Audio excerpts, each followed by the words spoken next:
Arthur Seiichi Takedo, known as Art, was born December 9, 1934 in Seattle, Washington. He was a second-generation American, born to his mother, Marion Fumi Tominaga Takedo, who was also born in Seattle, and Frank Seisaku Takedo, who was born in Shizuoka, Japan. Their family lived in Kent, Washington, where they owned a produce market and lived a life like any other American family did at the time. After a few years, the family moved to Los Angeles, California, before their second daughter, Jean, was born in 1938. After settling in the Golden State, getting jobs, and even joining schools, the Takedo family witnessed something that would soon change their lives and their experience in a place that they called home. On the fateful day of December 7, 1941, just 2 days before my grandpa's 7th birthday, Japanese planes bombed Pearl Harbor. 2 months after, President Roosevelt issued Executive Order 9066, which had the effect of relocating all persons of Japanese ancestry, both citizens and aliens, outside of the Pacific Military Zone. The objectives of the order were to prevent espionage and to protect persons of Japanese descent from harm at the hands of Americans who had strong anti-Japanese attitudes. In total, this order affected 117,000 people of Japanese descent, 2/3 of whom were native-born citizens of the United States, like my grandpa and his mother. Within weeks, all persons of Japanese ancestry, whether citizens or enemy aliens, young or old, rich or poor, were ordered to assembly centers near their homes and soon sent to permanent relocation centers outside the restricted military zones. My grandma recalls as a young child in Bakersfield, California, the day some of the Japanese Americans of her community were rounded up at the local church. She said she watched as families walked with a solemn silence, carrying just a suitcase of belongings.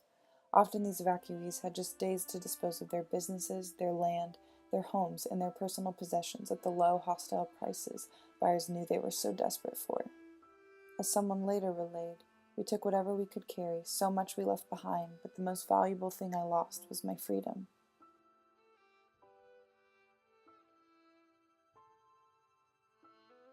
My grandpa and his family were sent to the Santa Anita racetrack for 1 year, where each family was allotted a space in horse stalls of about 200 square feet, furnished with cots, blankets, and pillows. My grandpa recalled having no privacy in these stables.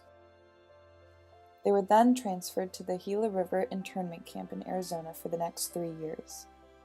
My grandpa's recollection of his time in the camps from ages 7 to 11 was primarily that school was not rigorous, leaving him plenty of time to play with his friends while the parents worked long hours of camp duties. My great-grandma's job was laundry and folding sheets. Later in life, Art became more cognizant that this event was one of shame, injustice, and huge loss. Many older Japanese Americans, like my great-grandma, found the event too painful to talk about, even to their children, which is partly why it took so long for restitution to be enacted, the traumatic memories concealed by deep pain and a longing to move on.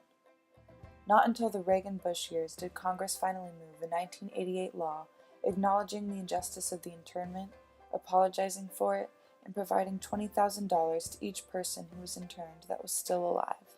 43 years after the last of the Japanese left the camps were they finally recompensed in some manner.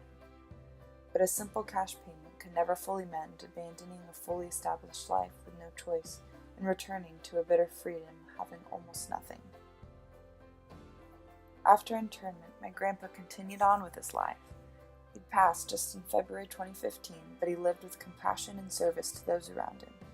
He played college football, served his country overseas, and even worked on Apollo 11, which would land the first people on the moon. But more importantly, he fought to remember, because it made unpleasant memories a stepping stone for a better future, a better America. Today, it is important we remember the events witnessed by our native Japanese Americans during World War II, to write a future narrative for America that esteems and not dishonors, enables, not diminishes, unites, not divides, a narrative that exemplifies we the people.